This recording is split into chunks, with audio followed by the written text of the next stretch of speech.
I'll be explaining the code of Lab E2, Part E2, Controlling and Sequencing. So what we did here in the code, first we pointed the variables to the specific pins. In this case we're using pin 1 to 112. So the first function we wrote down was the delay function. It's not really necessary, just a preference so that we can see how the LEDs light up one by one. The next function we wrote down is the initialize bar graph function. Basically, this function is the first thing in this function is enabling the clock to port A. That's how you enable it. The next three lines here, we're just activating port 1, 2, and 4 to be able to use it. So we're setting them all as high.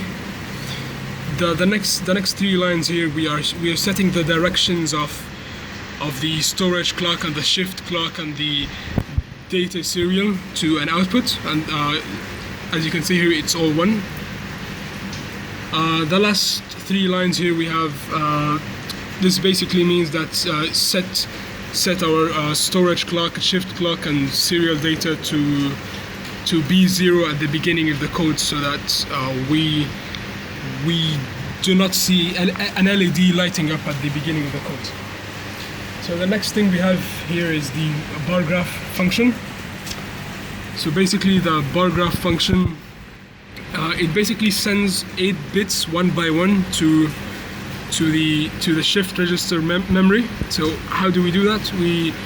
We simply just send 0 at the most significant bit first, and then we allow the clock to allow one clock cycle. So we go through the rising edge and the falling edge of the clock.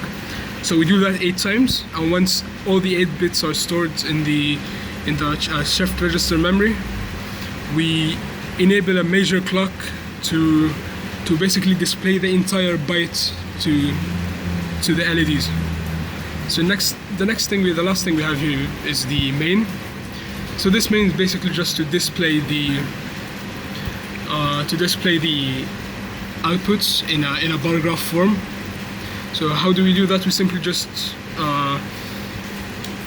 we call the bar graph function to enable we call the bar graph function to send in the bytes as output, and then each byte will light up one LED at a time at the first stage, and then we delay until the next byte, until the next LED basically. So we keep on doing that 8 times, and once we're done with this loop, we go into the next loop, which basically dims or shuts down one LED at a time, from the most significant to the least significant. And that's it for the code. Next thing, I will debug the code, and then I'll pass it over to Chester to explain how the circuit works. Okay, so we can see that the code is running, so Chester will take over now. Thank you. Okay. Hi, I'm Chester, and I'll be explaining how the circuit works. So first, we are using a shift register, which is this black IC right here. It is connected to the microcontroller, and this shift register, the main three ports that are connected to the microcontroller are the serial data input, as you can see, which is the DS right here, and DS is the serial data input. And the next one we have this STCP. STCP stands for storage register clock pin, which displays all the data that is stored inside the shift register. And next we have SHCP, which stands for shift register clock pin. This is the pin that accepts the data that is delivered by the microcontroller and store them inside the shift register.